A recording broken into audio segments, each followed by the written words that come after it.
Olam 7, Televisión Internacional, presenta Estudios de las Profecías Bíblicas, revelando las profecías para el tiempo del fin, a la luz de las Sagradas Escrituras y los escritos de la hermana Elena G. de White. Olam 7 Internacional, sanando, educando y reconciliando. Queremos darle la cordial bienvenida a cada uno de ustedes. Qué alegría, qué gran gozo poder compartir los principios de la palabra de Dios a través del libro de Daniel, un libro maravilloso. Y en nuestro programa anterior vimos cómo el capítulo 2 de Daniel complementa justamente en el capítulo 7 y cómo esta revelación cada vez más se vuelve interesante. Vamos entendiendo acerca de los animales, acerca de cómo Dios, entre otras cosas, a medida que nos acercamos al tiempo de la historia de este mundo, al fin de todo, las profecías registradas en el libro de Daniel exigen hoy en día, nuestra atención. Tenemos que estudiarlas definitivamente, porque se están relacionando al mismo tiempo del fin. Así que va a ser una gran bendición, mis queridos hermanos, que hoy estudiemos el libro de Daniel. Vamos a hacer una oración y quiero invitar a mi hermano Sebastián. Gracias, hermano Sebastián, por estar con nosotros. Quiero que salude a nuestros hermanos y nos ayude con la oración. Queridos hermanos, gracias a Dios estamos nuevamente para presentar un tema más que tiene que ver con nuestro tiempo y un tiempo presente a continuación, por el cual Dios ha levantado a cada uno de sus hijos, ahí donde ustedes están y aquí nosotros también. Les invitamos con reverencia a que inclinemos nuestras cabezas para pedir la bendición y la compañía del Espíritu Santo. Amante y bendito Padre, qué grato es venir al trono de tu gracia mediante la oración. Es un privilegio darle gracias a usted porque usted nos concede la vida y quiere que seamos sus instrumentos para predicar esta grande verdad. Amén. Señor, denos un espíritu amable, un espíritu dócil, sosegado, como lo fuera el Espíritu Santo en la vida de Daniel y sus amigos. Bendice a mis compañeros aquí presentes y déles el poder de su Santo Espíritu, que podamos hablar con gracia a los demás hermanos que nos están sintonizando. A ellos bendíceles grandemente. Amén. Para que ellos puedan ser canales también en sus lugares respectivos donde les toque testificar por Cristo. Gracias, Señor, por escucharnos y bendecirnos. Desde ya en Cristo Jesús le agradecemos todo. Amén. Amén. Amén. Amén. Amén. Qué bendición realmente también tener con nosotros al pastor Contreras. Pastor, una gran bendición. Y quiero hacerles un comentario que me han hecho por los medios, por las redes y todo el asunto. Y nos han hecho una propuesta muy seria, dice. Más que un estudio de las profecías bíblicas que que ha gustado mucho, que nos sentimos muy complacidos con su programa, nos gustaría que en lugar de ser un estudio, mejor sea un noticiero profético, porque es lo que ustedes hacen, dice, ¿verdad? Lo elevan a nivel de un noticiero y eso que les digo a ustedes, pues ¿saben algo? Pues qué lindo es y sería nuestra buena intención, pastor. Queridos amigos, queremos decirles que anhelamos abrir un noticiero profético, un noticiero bíblico, donde traigamos información de primera mano, bíblica, histórica, para estar a tono con el cumplimiento y el desarrollo de los asuntos de profecía, que a todos nos interesa. Pero recordemos que para ello tomemos a Daniel como prototipo, como modelo de lo que Dios desea de cada uno de nosotros. No solamente tener el conocimiento, que todos lo queremos, lo necesitamos, sino ser como Daniel. Es decir, vivir como vivía este santo hombre, en oración, en dominio de su estilo de vida, su alimentación, su trato con los políticos de aquel tiempo, etc. Y si por la gracia de Dios se nos abre chance, deseamos que se nos dé la ocasión. Estamos estudiando la manera No solamente de que haya un noticiero profético, sino también un teléfono abierto con el cual podamos conversar libremente, amigos, y dar espacio, e incluso en vivo, si es posible, a las preguntas. Amigos que quieran llamar, entra la llamada y entonces poder responder desde acá. Aquí queremos decirle, gracias a Dios, tenemos plena libertad para expresarnos, no necesitamos chequear ninguna pregunta anterior para ver quién habló, qué dicen y que si alcanza el conocimiento. Si no lo podemos responder, decimos, miren, escapa el conocimiento o dennos tiempo para que investiguemos y lo podemos responder. Pero que sea tan libre como cuando conversamos en la calle, en el mercado. Así deseamos que sea este programa, para que pueda ser del aprecio, del gusto y el placer de los amigos que quieren conocer más de la palabra de Dios. Amén. Muy bien, gracias. También tenemos al doctor Willy Vargas, siempre en su aporte en la parte de la salud a nuestros estudios de las profecías. Y realmente, Willy, qué bendición sería en un noticiero profético, también hablando, bueno, recuerden hoy, el coronavirus es una novedad prácticamente, una gran historia realmente, Willy, qué bendición sería. Eso sería algo impresionante y también algo excelente, porque también, queridos televidentes, bienvenidos otra vez. Estamos estudiando el libro de Daniel y, por supuesto, un noticiero que también tenga el lado acerca de los aspectos de salud y también de medicina preventiva. Hoy recordemos que tenemos esa plaga que está realmente sacudiendo al mundo, especialmente en el Asia, ¿no? El coronavirus, y es precisamente la mala nutrición, los aspectos de mala higiene y todo aquello. Todo eso hace de que pues estemos en las señales en los últimos días también. Por lo tanto, así como Daniel tuvo una excelente actitud y también un estilo de vida saludable también óptimo, así también aprendemos de todos esos santos hombres del Señor para que lo apliquemos en nuestras vidas en el día de hoy para no estar enfermándonos y tener que ir a parar a un hospital, más bien tener siempre una reforma para la salud en nuestro corazón. Amén, gracias doctor Willy. Mis queridos hermanos, entramos hoy al Cuarto Imperio Mundial. Estamos hablando de Roma, la Roma imperial, la Roma de los Césares. De eso vamos a hablar hoy. De esa Roma vimos que tiene cierta identidad. Uno de los puntos que vamos a tratar hoy es que recuerden que Roma, este imperio mundial, justamente gobernaba cuando el Señor Jesús nace en esta tierra y justamente cuando Él muere. Qué importante es eso, ¿no? Por eso es de que aquí hay un enlace entre justamente, estamos hablando de las bestias de una u otra manera, vimos bestias inmundas versus el Cordero, en este caso el Cordero de Dios. En este punto importante quiero entrar, no sé si Pastor Contreras, usted me ayuda en este asunto. En la palestra nace este imperio justamente en el año 168 antes de Cristo. 168 antes de Cristo. Eso quiere decir que gobierna por cerca de los 700 años, prácticamente, ¿sí o no? Un poquito más de 700 años. Bueno, tendríamos que mirar en cuanto al Imperio Romano sus dos partes. Sus dos partes, justamente. El Imperio Romano de Occidente, que cae en el año 476, había arrancado en el 168 antes de Cristo, al 476, y luego el Imperio Romano de Oriente, que este dura muchísimo más tiempo, pasado el año 1000, y entonces allí cae ya finalmente el año 1054. Entonces vemos allí dos, como las piernas, incluso antiguamente se hablaba de que como el estrato tiene dos piernas, así también el Imperio Romano, sus dos partes, el Imperio Romano de Occidente y el de Oriente. Así es.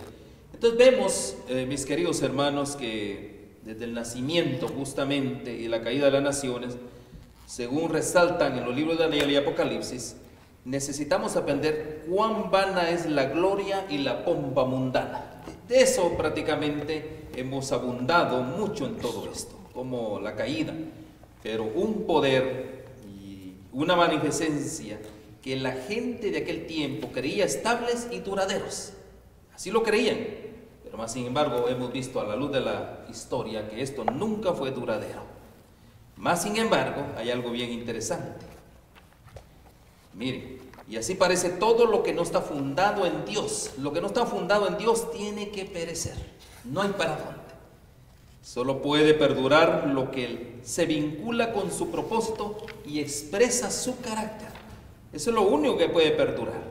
Sus principios son lo único firme que conoce nuestro mundo. Qué bueno que esto fuera de esta manera realmente, que el mundo conociera que los principios de Dios son los únicos inamovibles. Mas sin embargo, vemos nosotros que cuando el Señor Jesús anuncia su reino, está anunciando una nueva creación, está anunciando algo diferente al mundo. Por eso es la transición entre bestias, esta cuarta bestia que vamos a hablar en este momento, y el Cordero de Dios. Ahí vemos nosotros que estos principios prácticamente son todos opuestos. Y eso es una gran verdad. Por ejemplo, el reino de nuestro Señor Jesucristo está fundado en el reino del príncipe de paz. Él es el gran comandante. Y su plan de gobierno hoy en día, ¿ya?, es nunca en el plan del gobierno de nuestro Señor Jesucristo, nunca ve usted forzar las conciencias. Y hoy vamos a aprender de todo esto.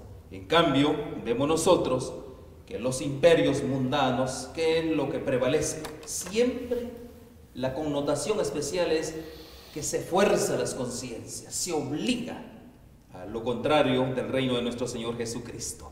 Entonces, comencemos ya mismo. Lo interesante, pastor, que dentro de esta bestia terrible y espantosa, y hay muchas cosas que ya empezamos a relatar una, pero por ejemplo, tenía 10 cuernos. Qué importante es eso, ¿no? Esta bestia. Estamos hablando ya buscando la identidad de esta. Tenía 10 cuernos. Miremos exactamente a qué se refería todo esto. ¿Cómo no? Saben, amigos, que cuando la profecía en Daniel 7 da tantas y tales descripciones, es para que no caigamos en el error de falsamente identificar el poder que Dios quiere que se identifique. Para que veamos esa falsa identidad, nos retrotraemos a la manera en cómo antiguamente se manejaban la interpretación de las respectivas bestias. Al hablar del león, del oso, del leopardo y la bestia indescriptible, muchos miraban la sucesión de los siguientes imperios: Babilonia, Media, luego Persia y después Grecia, y el cuarto sería entonces Antíoco IV. Cuando hacemos esto nos perdimos. Nuevamente reitero, se hacía una discriminación con la segunda bestia, se dividía en dos. Entonces, otra vez Babilonia, segundo imperio Media, el tercero Persia, y el cuarto entonces entramos con Grecia, y ahí aparece el Antíoco IV. Nos fuimos, amigos. La palabra de Dios no habla así. Va bien, Babilonia, Medo-Persia, Grecia y un reino indescriptible. Y ese reino tiene las características, 10 cuernos, que representan las 10 tribus bárbaras que finalmente aparecen en la cabeza de este reino, que era un dolor de cabeza. Nos estamos refiriendo al Imperio Romano, que toma posesión de Macedonia en el año 168 a.C. y a partir de entonces crece tan velozmente y tan férreamente. La descripción que dice allí tiene sus dientes de hierro, sus patas de hierro, desmenuza todo, destruye todo a su paso, que finalmente cae en el año 476 gracias a la intervención de estos cuernos que fueron las tribus bárbaras, que estaban especialmente desde el lado del Rin de Alemania, estaban empujando para tomar posesión del Imperio Romano. Finalmente, cuando cae, allí, amigos, viene el punto que nos interesa, va a caer el Imperio Romano, pero sobreviven los 10 cuernos. La profecía nos habla de un 11º cuerno, que es la parte más importante, porque ese 11º cuerno ataca al pueblo de Dios, al punto que no solamente ataca al pueblo de Dios, sino la ley de Dios. Lo dice Daniel 7:25. ¿Quién es ese 11º cuerno que hace semejante cosa? Atacar al pueblo de Dios y a Dios, violando la ley de Dios o intentando violarla. Dice allí, hablará palabras contra el Altísimo. El primer ataque va dirigido contra Dios, dirigido incluso contra su santuario, cuando esta profecía se aclara mucho más con el capítulo 8, donde se habla de una idéntica identidad, o de una misma identidad, como es el cuerno pequeño. Habla palabras contra el Altísimo, blasfemias, dirá Apocalipsis. Luego a los santos del Altísimo quebrantará, los persigue y los mata. Y un tercer aspecto es que ataca la ley de Dios, y particularmente un aspecto de la ley que es el tiempo, algo que la ley tiene, que es el tiempo. Y entonces se da la descripción de cuánto tiempo duraría este poder perseguidor. Amigos, para averiguar el 11º cuerno, la naturaleza del 11º cuerno, el texto da detalles cuando dice 3 cuernos de los primeros cayeron para dar paso al 11º. Y efectivamente la historia nos prueba que desde la caída del Imperio Romano en Occidente, en el año 476, y las 10 tribus bárbaras que surgieron allí, y entonces hace un momento, aquí el hermano Sebastián había enumerado esas tribus y los países que lo conformaron. Cuando pensamos en los francos, fundarán finalmente Francia. Pensamos en los alamanes, una tribu bárbara, ellos fundarán Alemania. Pensamos en los sajones, ellos fundarán Inglaterra. Los burgundios van a fundar Suiza.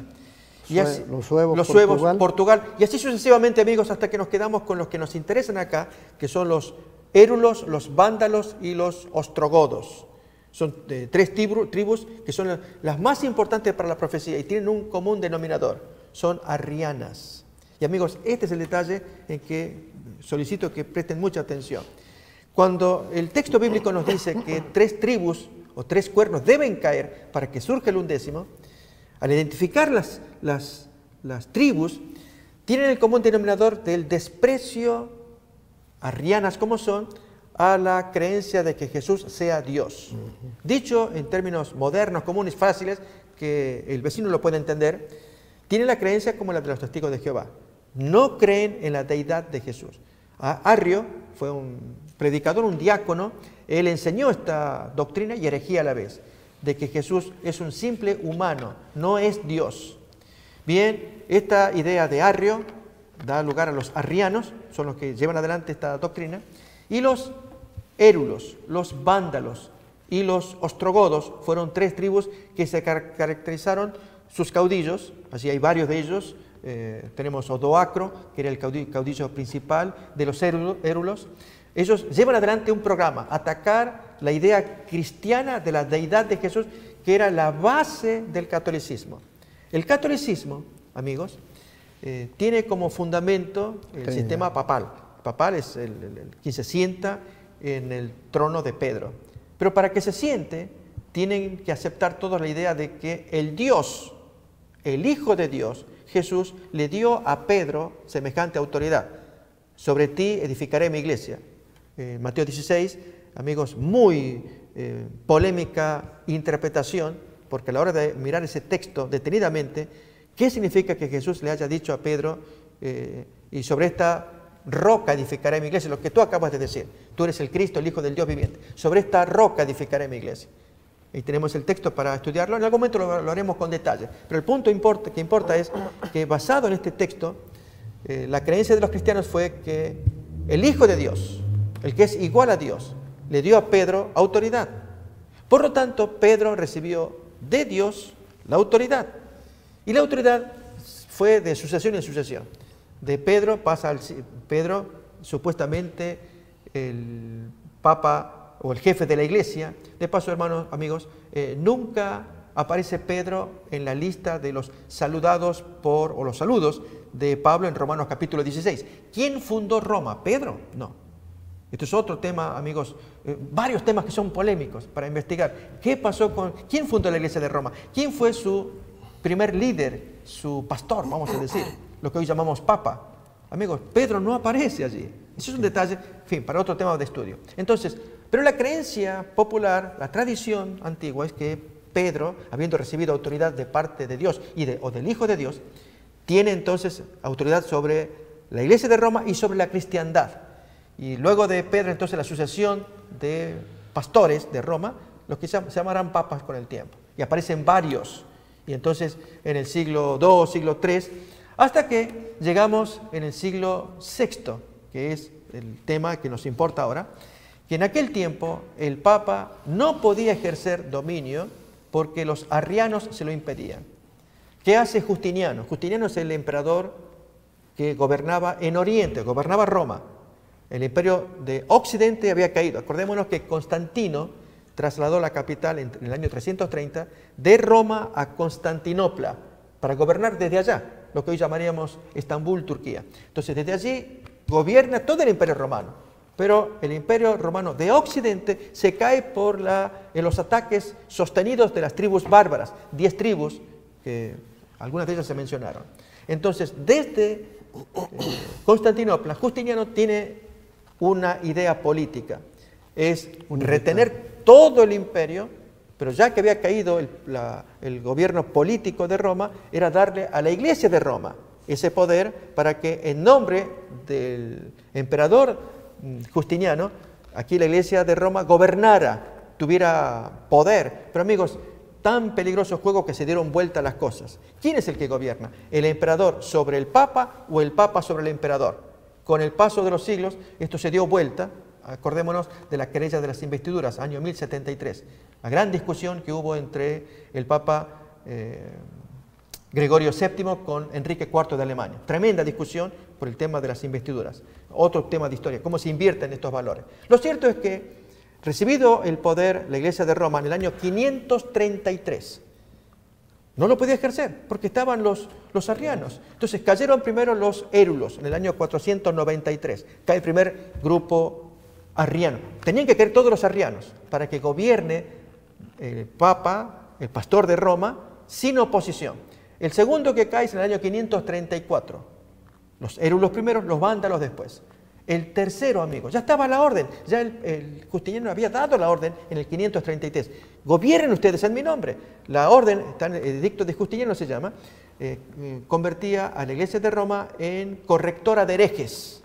Aquellos, porque Justiniano traía la misma política de Constantino, unificar el imperio en base a una sola religión. Y la religión es la católica, es la oficial. Por lo tanto, toda creencia, no cabe en las herejías, no cabe pensar distinto, para que así la política se mantenga con una sola idea, ideología. Amigos, eso es política. Dios no gobierna de esa manera. Él da libertad para que le amemos como sintamos en nuestro corazón. Bien, tenía que caer el último poder arriano. Y el poder arriano cayó, los ostrogodos cayeron en el año 538. Allí, Belisario es quien va a atacar. Y entonces esta gente cae en el año 538. En verdad, ellos se retiran de Roma, aunque la guerra duró más de 20 años, para poder destruirlos totalmente, de parte de los católicos contra los arrianos. Pero se retiran de Roma, que es lo que más querían. Ahora el papado tiene el documento de Justiniano para decirles: aquí se me nombra corrector de herejes. Nadie piensa distinto del catolicismo. Y este poder, amigos, desde el año 538, según la profecía de Daniel 7, va a durar por 3 tiempos y medios. Y se cumple Daniel 7:25. Habla con palabras blasfemas contra Dios. Este tema, amigos, lo vamos a estudiar más adelante con lo que Daniel revela, la abominación desoladora. Cuando quitaron el continuo del príncipe del ejército, esto nos lo va a decir Daniel capítulo 8, versículos 11, 12, 13. Luego 5 veces aparece el concepto de continuo, la continua intercesión de Jesús. Luego Daniel 11:31 y Daniel 12:11. 5 veces. Bien, atacando este poder, el continuo de Jesús, la abominación desoladora. Atacando, dice allí, a los santos. Pensemos en la persecución de las cruzadas y de la Inquisición. Plena época medieval, desde el año 538 por 1260 años, o 42 meses, o 1260 días años, o por 3 tiempos y medio. Todo es lo mismo. ¿Para referirse a qué cosa? De que el 538 comenzaba el poder y 1798, el mismo, curiosamente, el mismo poder franco que había actuado acá para darle el poder, aquí fue Clodoveo quien ayudó muchísimo, rey Franco, para que tenga el poder el Papa. La misma Francia se lo quita en el año 1798 gracias a la intervención de Napoleón. Se terminó el poder y ahora viene el cumplimiento de más profecía en Daniel, y es que el santuario de Dios tiene que ser reivindicado. Así Dios actúa y utiliza un pueblo para hacerlo. Ok, pastor, gracias. Realmente me gustaría, si uno de nuestros hermanos me sintetice esto prácticamente. Estamos hablando justamente de ese poder. Estamos hablando del poder del cuerno pequeño, justamente. Ahora vimos ya todas las tribus, las 10 tribus, pero lo que más llama la atención de estos 10 cuernos es que hay un cuerno pequeño. Eso es lo que llama la atención y es lo que me gustaría que ustedes me ayudaran al respecto. Ese cuerno pequeño. O sea, hablamos de las tribus para que surgiera, o sea, entre otras cosas, el cuerno pequeño sale, es la continuidad prácticamente del mismo cuerpo, pero con una connotación bien especial. Este cuerno es religioso. Eso me llama la atención. No sé si alguno de ustedes me quiere ayudar en el asunto, que me lo explique. Sí, podría añadir acerca de este punto. Comento, en el versículo 8 de Daniel podemos leer algo al respecto acerca del cuerno pequeño. Y menciona así, si podemos leer en nuestras Biblias, queridos televidentes, dice: mientras yo contemplaba los cuernos, y aquí que otro cuerno pequeño salía entre ellos, y delante de él fueron arrancados 3 cuernos de los primeros. Y aquí que este cuerno tenía ojos como de hombre y una boca que hablaba grandes cosas. Aquí vemos características de ese poder político religioso que es el cuerno pequeño. Tiene rostro humano en primer lugar. Representa un punto culminante en el capítulo. Se convierte en la única preocupación de Daniel. También lo podemos leer en el versículo 24 como también el 25, si podemos leerlo también en este momento. Dice: y los 10 cuernos significan que de aquel reino se levantará 10 reyes, y tras ellos se levantará otro, y al cual será diferente de los primeros, y a 3 reyes derribará. Y el 25 dice: y hablará palabras contra el Altísimo, y a los santos del Altísimo quebrantará, y pensará en cambiar los tiempos y la ley, y serán entregados en su mano hasta tiempos y medio tiempo. Lo que dijo el pastor, aquí hay Así un es. ataque al santuario. Hay un ataque frontal al santuario. Ese es el último mayor poder. El profeta lo describe en detalle. El elemento, su aspecto de este cuerno pequeño, el elemento humano del cuerno pequeño lo hace distinto de todos los demás poderes animales del capítulo, o sea, de los otros reinos. Era un reino completamente distinto a los otros reinos, a las otras bestias. Esto le da una connotación religiosa. El cuerno pequeño es un poder político religioso. Y su tiempo aparece cronológicamente después de los 10 cuernos, provoca en el proceso la caída de 3 de ellos. Estos eran pueblos arrianos del cristianismo, como mencionamos, que estaban en conflicto con el papado. Los visigodos fueron vencidos por el rey católico Clodoveo, también lo mencionamos, conocido también como el Nuevo Constantino, en el año 508 después de Cristo. También Justiniano y el ejército de las fuerzas católicas vencieron a los vándalos en el año 534 después de Cristo y a los ostrogodos en el año 538 después de Cristo. La península itálica ahora está libre. El catolicismo podía alcanzar su plenitud ahora tanto en lo político como en lo religioso. El cuerno pequeño dirige sus ataques contra Dios y su pueblo.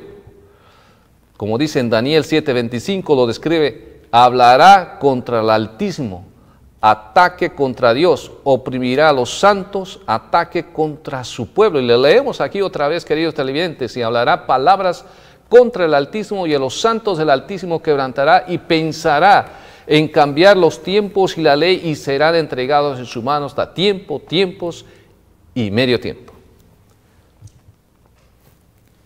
Tratará de cambiar los tiempos de la ley establecidas, un ataque contra Dios. Los santos le serán entregados por tiempos y medio tiempo, un ataque contra su pueblo. Y eso vamos a ir analizando también en los siguientes minutos. Sí, gracias. ¿Nos, pastor? Sí, quería, amigos, darles una pista más para que identifiquemos la identidad de este poder. En el capítulo 7-8 se nos dan detalles sumamente interesantes y que si le abrimos el corazón nosotros, perdemos también.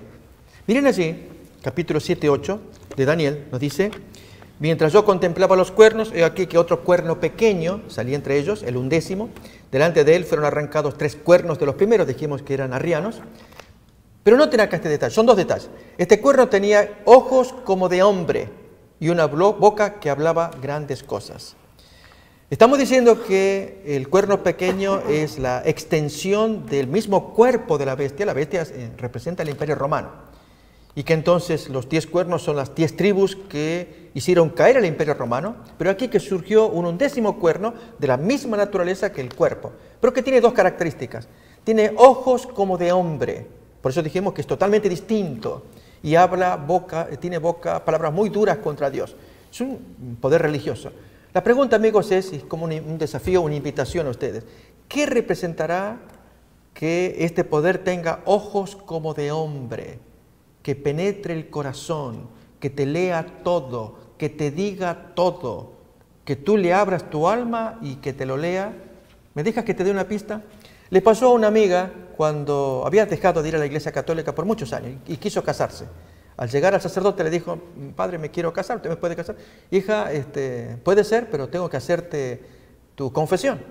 Y la mujer dijo, no, padre, mi vida secreta no se la descubro a nadie, así que no, entonces yo no te puedo casar. Si no te confieso, no te puedo casar. La pregunta, amigos, sigue en pie. ¿Qué representará que tenga ojos? Es la confesión. En el confesionario, amigos, allí, si ustedes miran, hay alguien que está sentado adentro y el que se confiesa está afuera. El que está adentro, tú sabes que hay alguien adentro, pero no sabes quién es. Al tal punto que la confesión es secreta. Según los procesos de los cánones católicos, está prohibido que el cura revele los secretos de confesión. Es un secreto de confesión. No lo puede decir. Si lo confiesa, pues puede quedar relegado como sacerdote. Ahí tenemos un ejemplo de alguien. Un confesionario. Bien, si ustedes notan allí, están las aberturas como huequitos que hay allí a los costados. Pequeñas perforaciones. Bueno, los ojos como de hombre, que te puede ver, pero tú no lo puedes ver. Y te ve el alma cuando tú le descubres todo, cuando le confiesas todo. Tú crees en las palabras, en lo que el hombre te está diciendo, tú le abres todo. Y dice el texto que habla palabras contra el Altísimo cuando te ofrece un perdón que Él no está capacitado para dar. Él no puede, aunque diga ego te absolvo, no puede ese perdón ser efectivo porque carece de la sangre de Cristo. Solamente Jesús te puede perdonar. Al punto Amén. Que, si nos acordamos en aquel texto de Lucas 5, cuando hubo el conflicto de Jesús, cuando bajaban los amigos al enfermo, y Jesús le miró el alma, Él le pudo leer, y dijo palabras sorpresivas, yo te perdono. Y tenemos, tus pecados te son perdonados. La gente se ofendió, los fariseos. ¿Pero quién es este? Si es un ser humano que esté perdonando a pecado. Este dice blasfemias. Entonces Jesús va a probar lo que está diciendo. No solamente lee el alma, sino que la capacidad que Él tiene para perdonar, dice, para que vean que yo tengo potestad de perdonar pecados, yo le digo al hombre, levántate. Y comprobó. Amigos, solamente Jesús puede leer el alma y darte el ego te absolvo. Pero este poder, notamos, es totalmente diferente, invade tu privacidad, depende de ti si tú se lo quieres conceder o no. Amén. La palabra profética nos advierte que no lo hagamos. ¿Algún comentario, hermano Sebastián?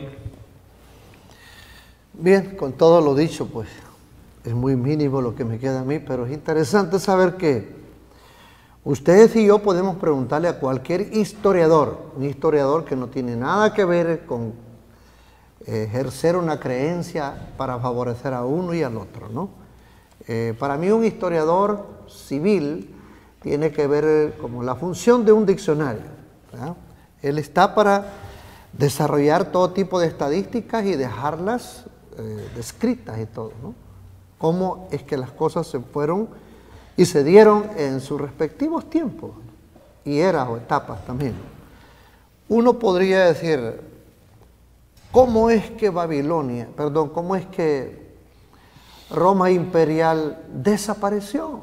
Fue destruida interiormente porque tenía multitudes de gente adentro y adentro la empezaron a atacar. Eso podría surgir con este país donde estamos nosotros hoy en día. Tiene multitud de culturas y todo, que estarán fingiendo que están de acuerdo al sistema de este país, pero en su realidad hay mucha gente que no lo está, que desea, pero como este país tiene poderío para controlar y visualizar todo, no se prestan tales cosas fácilmente. Mas, sin embargo, hay otras posibilidades que, yendo deteriorando el sistema de un imperio como este, o como los que ya pasaron y todo, con el tiempo la economía tiene que ir decayendo y no habrá dinero para sostener a tales hombres, investigadores y todo. Poquito o paulatinamente se van destruyendo y todo. Así que nosotros en el tiempo nuestro tenemos que identificar bien este cuerno. Y la lección habla de que este imperio romano no feneció, nunca terminó, tiene una continuidad. Y cuando entramos nosotros, por ejemplo, en la época ya del año 538, el pastor Gustavo hablaba de Justiniano, que empodera a este papa que estaba en ese tiempo y todo, para que tome el derecho, el primer lugar, de ejercer dominio sobre los demás creyentes de la época y todo. Y ahora comienza una etapa de persecución y sujeción para llevarlos a cabo, a someterlos o su pena de muerte. La historia habla por sí misma, tanto así que en años anteriores hubo un papa que pidió perdón a las tremendas atrocidades que se le hizo a la familia que creía distintamente a ellos. Aquí se mencionó de Arrio y las enseñanzas que Arrio dio. Y yo pregunto, ¿y no es que se dice que en tiempo de Justiniano, al igual que Constantino, para unificar el imperio, se le dio libertad de pensar a la gente para unificar el imperio, tanto que había sido debilitado en la parte oriente? Bueno, ¿cuánta libertad entonces que se le da? Con estas persecuciones no existe libertad. Y sin embargo, hoy en día podemos ver simiente de esa enseñanza de Arrio.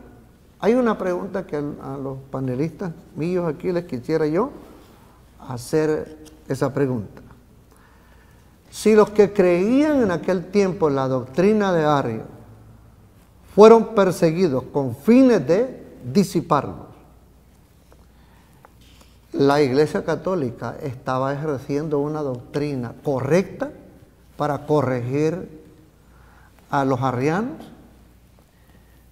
¿o es que falló en el método para corregir?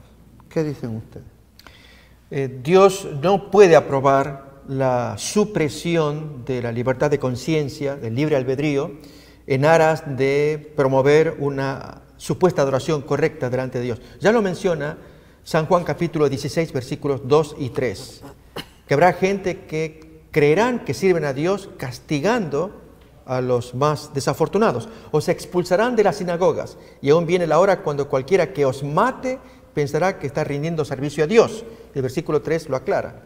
Y harán esto porque no conocen al Padre ni a mí. Efectivamente, los arrianos fueron perseguidos hasta ser exterminados porque ellos no convenían a la supuesta correcta doctrina, a la ortodoxia de aquel tiempo. Pero amigos, esos no son los métodos de Dios. Es cierto que esta gente, yo mismo no puedo estar en armonía con la doctrina de esa gente, pero recurrir a la fuerza para quitarlos del medio, para que prevalezca mi doctrina, aún incluso, no solamente en el catolicismo, aún en el protestantismo. Pensemos en Juan Calvino, él hizo otro tanto. Cuando hubo un antitrinitario, Miguel Servet, un famoso doctor, Calvino no lo aguantó y decidió destruirlo llevándolo a la hoguera, lo quemó. Y así se terminó el supuesto antitrinitarismo de este señor, de este doctor. Entonces, si recurrimos a la violencia, este es Calvino, amigos, no podemos agradar a Dios. El texto dice claramente, no conocen al Padre ni a mí. Dios persuade por medio de su amor que se conozca el plan de salvación, que todos, predicar el Evangelio, que se vea el amor de Cristo, el perdón del Señor, cuánto amor y paciencia nos tiene para que modifiquemos las ideas, el Espíritu Santo nos guía y nos unamos en base al amor, no en base a una presión y fuerza. Y precisamente, no sé si puedo comentar algo al respecto y lo que estamos comentando en este instante, y como dijeron aquí tanto el hermano Sebastián como el pastor Contreras, enfatiza el hecho de los tiempos y medio tiempo del que habla Daniel, son los 2260 días o años, 1260 días o años en el lenguaje profético. Un día equivale a un año. Quisiera enfatizar en eso, partiendo justo del año 538 después de Cristo, año en que se estableció plenamente el poder del cuerno pequeño, año en que el Gregorio Magno se convierte en el primer papa que acumula funciones político-religiosas. Muy interesante. Llegamos entonces a los 1260 años, llegamos al año 1798 después de Cristo. Durante este periodo de 1260 años, la historia de la iglesia medieval deja en su estela, como dijimos anteriormente, el sangriento rastro de las cruzadas, la Inquisición, la masacre de San Bartolomé, la guerra de los 30 años, etc. Ahí vemos el derramamiento de mucha gente que estuvo no de acuerdo con el sistema papal y por lo tanto fueron cruelmente eliminados. Gracias, hermano Sebastián.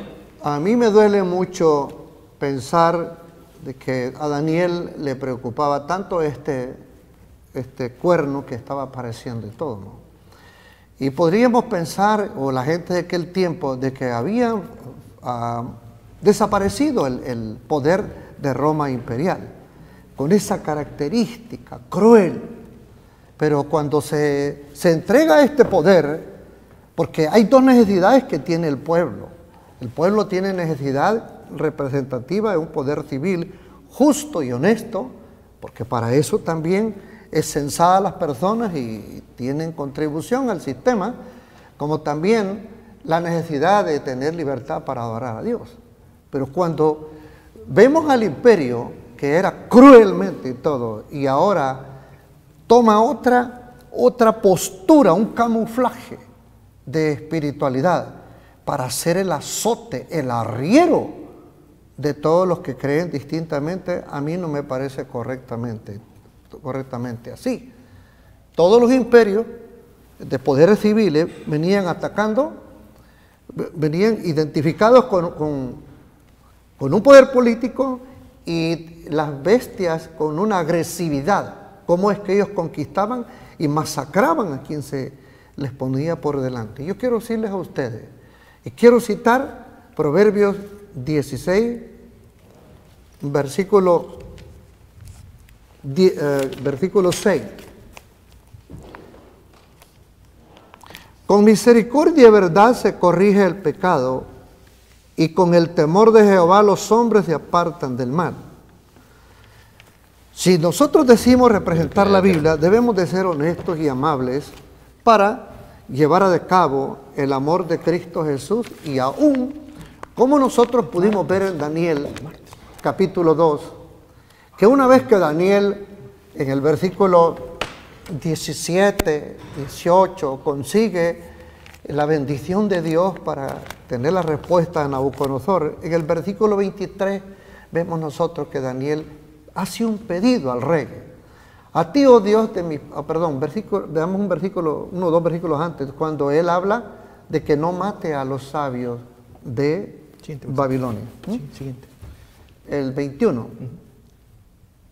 En el 21, el versículo 21 dice: Él muda los tiempos y las edades. Versículo 22, vamos ahora a ver si este es.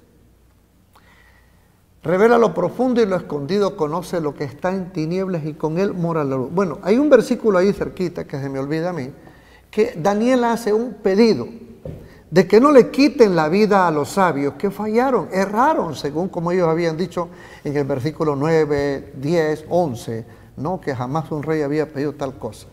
Yo quiero leerles una nota que yo tengo aquí, del deseado de toda la gente, en el capítulo 37, y en la página 319. Dice así lo siguiente: los siervos de Cristo no han de actuar según los dictados del corazón natural. Necesitan tener una íntima comunión con Dios, no sea que bajo la provocación el yo se levante y ellos dejen escapar un torrente de palabras inconvenientes que disten mucho de ser como el rocío y como las suaves gotas que refrescan las plantas agotadas. Esto es lo que Satanás quiere que hagan, porque estos son sus métodos. Él es el dragón, el que se aira, es el espíritu de Satanás, el que se revela en la cólera y las acusaciones, pero los siervos de Dios han de ser representantes suyos. Él desea que trafiquen únicamente con la moneda del cielo, la verdad que lleva su propia imagen e inscripción, el poder el cual han de vencer al mal es el poder de Cristo. La gloria de Cristo es su fuerza. Han de fijar sus ojos en su hermosura, entonces podrán presentar el Evangelio con tacto y amabilidad divina, y el espíritu que se mantiene amable bajo la provocación hablará más eficazmente en favor de la verdad que cualquier argumento, por enérgico que éste sea. La cita es larga, pero la voy a dejar hasta allí. Ustedes ven que Daniel dio ejemplo suficiente de un Dios que gobernaba la vida de Daniel y la de sus amigos. Pues eso es lo que Dios quiere, que todo aquel que se pinta representante de Dios tenga esta característica, y no para forzar a nadie.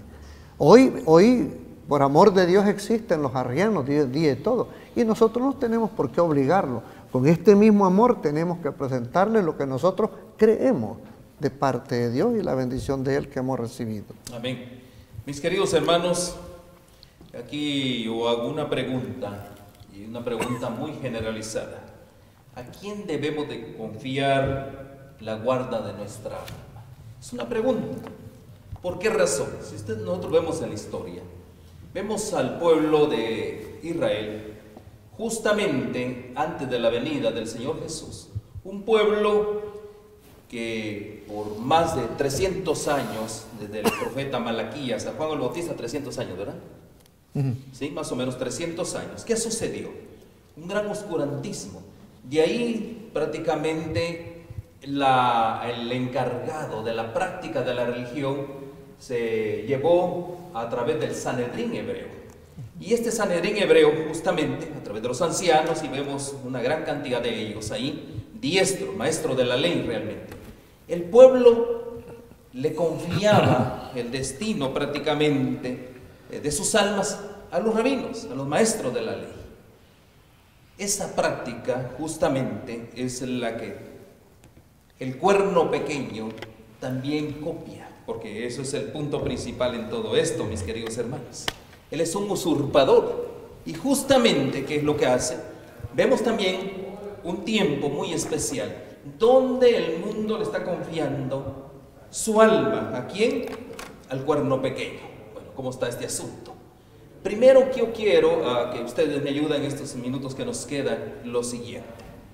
¿A dónde yo quiero llegar en este asunto? Primero es de que se piensa que Pedro es el primer papa de Roma. Fue el primer papa de Roma. Eso es lo que se piensa y eso es lo que se predica en el mundo cristiano católico, que Pedro es el primer papa. Tenemos las evidencias, tanto en la historia como bíblicas, que Pedro nunca fue tal personaje. ¿Por qué yo le digo esto a ustedes? ¿Dónde comienza el dominio del cuerno pequeño? Ya vimos todo el contexto, ¿verdad? Que se levanta un cuerno, así, un cuerno muy especial, con una identidad muy especial. Pero hay algo bien importante, mis queridos hermanos, en este asunto, y quiero que ustedes me ayuden. Si el cuerno pequeño comienza en el 538, estamos hablando de 538 después de Cristo.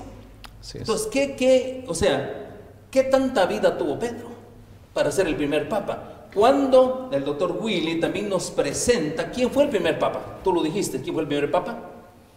¿Sí te acuerdas en tu exposición?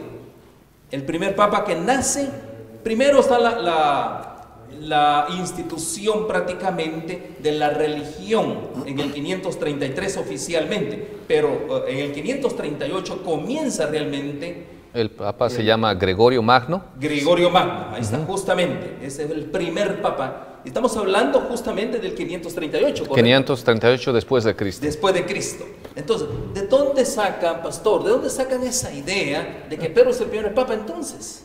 Cuando yo puedo leer en la Biblia justamente que hubo una gran decadencia moral en el imperio prácticamente romano, y por eso ya no podían hacer nada.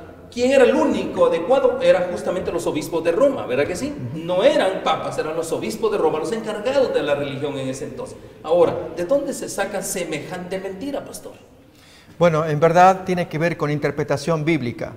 Y es que tomando Mateo capítulo 16, a la hora de rastrear el diálogo que hubo entre Jesús y Pedro, y junto con los discípulos, allí ven la base para sostener lo que ellos creen, y es que Pedro recibió de parte de Jesús las llaves, allí dice, y por lo tanto tiene todo el poder, incluso para perdonar pecados. Vamos a leer el texto ahora en Mateo 16. Y entonces, como consecuencia de ello, viene una sucesión apostólica, se llama. Esto es que Pedro luego, por imposición de mano, le transmite al siguiente y este al siguiente, hasta que se hace una cadena de sucesión apostólica de dirigentes, tal como ocurre incluso en tiempos modernos, cuando viene la ordenación de los pastores. Allí se es ungido, ordenado como tal, cuando un cuerpo de pastores pone la mano encima de quien es el que va a ser ungido, ordenado, el aspirante para hacerlo, y entonces luego que es impuesta la mano con oración, ya es reconocido como tal, con esa autoridad. Así también en Roma ha habido supuestamente una ordenación desde Pedro en adelante. Pero amigos, ya la base está mala, dañada, cuando totalmente el texto no habla de ello. En Mateo capítulo 16, miremos, vamos a ver muy rápidamente nomás, porque efectivamente, si hablamos de papas, ya hablamos de tiempos posteriores. Se señaló hace un momento, ya desde Vigilio, que es el primero del tiempo del edicto, y en adelante comienzan a surgir los que van a ser reconocidos como papas, pero se les llama con esa autoridad de papa desde los tiempos de Pedro, es la pretensión. Amigos, a esto quiero agregar que para el año 191, Víctor I, que era el pastor de la iglesia, vamos a llamarle así, en aquel tiempo conocido como el obispo de Roma, él se arrogó semejante poder y se la creyeron todos los pastores de Europa cuando él quiso amputar las iglesias del Asia que practicaban, ahí tenemos una imagen de Víctor I, reitero, año 191. Quiso quitar de en medio a las iglesias cuartodecimanas, que llevaban una práctica diferente de la celebración de la Santa Cena anual. Estos cuartodecimanos se guiaban por el calendario judío, mientras que Roma y las iglesias de Europa manejaban un calendario romano, esto es que una vez al año siempre la Pascua debe caer en domingo. Bien, el punto es, ¿quién le dijo a Víctor I que se arrogara semejante poder de ordenar amputar las iglesias? Felizmente no se llegó a eso cuando intervinieron los pastores, Ireneo entre ellos, para disuadirlo. Sin embargo, llega el tiempo, en el año 538 en adelante, que el obispo de Roma, ya reconocido como papa, tiene ese poder. ¿Pero poder de dónde nació? ¿Acaso el emperador se lo dio? No, se lo da el texto bíblico, Mateo capítulo 16. Lo leemos, amigos, en algún momento lo vamos a estudiar más a fondo, pero leamos solamente con una muy breve explicación. Mateo capítulo 16, desde el versículo 15, Jesús les pregunta a sus amigos, y ustedes, ya sé lo que opina la gente, qué piensan de mí, pero ustedes, ¿qué dicen? ¿Quién dicen ustedes que soy yo? Entonces Pedro, como de costumbre, él toma la palabra, se caracterizó por ser siempre enérgico para responder. Él dice, tú eres el Cristo, el Hijo del Dios viviente. Y esa palabra, amigos, conmovió a Jesús. Miren lo que viene a continuación. Entonces dice el Señor, bienaventurado eres Simón, hijo de Jonás, porque no te lo reveló carne ni sangre, sino mi Padre que está en los cielos, para que tú me reconozcas como el Cristo. Y en el diálogo en que Jesús le pregunta a Pedro, ahora Jesús le afirma a Pedro. Pedro había dicho, tú eres el Cristo, ahora yo digo que tú eres el Pedro. Fijémonos cómo sigue a continuación. Y yo también te digo que tú eres Pedro. Y sobre esta roca, el punto, amigos, es, ¿qué es esa roca? Edificaré mi iglesia y las puertas del Hades no prevalecerán contra ella. ¿Es Pedro o la afirmación de Pedro? Son dos cosas distintas. Pedro es una persona, en griego es Petros, y la afirmación de él es una roca o rocaza, diríamos, una tremenda afirmación sobre la cual edifica Jesús la iglesia. Y las puertas del infierno no pueden contra ella. Y luego a continuación, versículo que sigue, 19. Y a ti te daré las llaves del reino de los cielos, y todo lo que ates en la tierra será atado en los cielos, y todo lo que desates en la tierra será desatado en los cielos. Y entonces con esta expresión se interpreta que Pedro, pues el primero, recibió las llaves para abrir o cerrar el cielo, cuando en el capítulo 18, versículo 18, las llaves se las da a todos los discípulos, y en el mismo contexto, que es el perdón. Cuando uno perdona a otro o no perdona, entonces el otorgar perdón, amigos, cuando alguien confiesa un pecado o nos pide perdón, tenemos que dar el perdón también. Entonces ahí se abren las llaves para que la persona en el cielo, esto lo va a contar Mateo 18 y a todos los discípulos también. Por lo tanto, decimos, para concluir, Este es un punto muy controversial, lo era en los primeros siglos, hasta el mismo San Agustín, él tuvo los dos puntos de vista, que era o Pedro o la afirmación de Pedro, la roca sobre la cual se basaba. Y si esa roca es Cristo y no Pedro, ¿por qué hay una sucesión apostólica? ¿Por qué llegan a semejante poder? ¿Quién se los dio? No fue Jesús. Amén. Gracias, mis queridos hermanos. Podemos hacer una conclusión así breve. El cuerno pequeño, vamos a estudiar justamente en nuestro próximo programa 8 líneas de evidencia. ¿A quién se refiere el cuerno pequeño? Ese poder que por 1260 años subyuga al mundo. Lo vamos a ver justamente, 8 líneas de evidencias que vamos a presentar en nuestro próximo programa. Así que va a ser una gran bendición. Seguimos hablando del cuerno pequeño, de esta bestia espantosa y terrible prácticamente, y de esos 10 prácticamente cuernos, poderes, surge ese cuerno pequeño. Mis queridos hermanos, hay tantas cosas que podrían decirse, pero lo más importante de hoy es que es un usurpador. ¿Por qué es un usurpador? Porque las prerrogativas que solo corresponden a Cristo, Él los usurpa y se hace pasar como el mismo Dios, como el mismo Cristo. Así que, mis queridos hermanos, esto se pone más interesante. Que el Señor les bendiga. Gracias a mis queridos hermanos, gracias Pastor Contreras, hermano Sebastián, gracias Willy. Realmente fue una lección maravillosa, un gran aprendizaje. Amén. Amén. Gloria a Dios. Amén. Holan 7, Televisión Internacional, presentó Estudios de las Profecías Bíblicas, revelando las profecías para el tiempo del fin, a la luz de las Sagradas Escrituras y los escritos de la hermana Elena G. de White. Holan 7 Internacional, sanando, educando y reconciliando.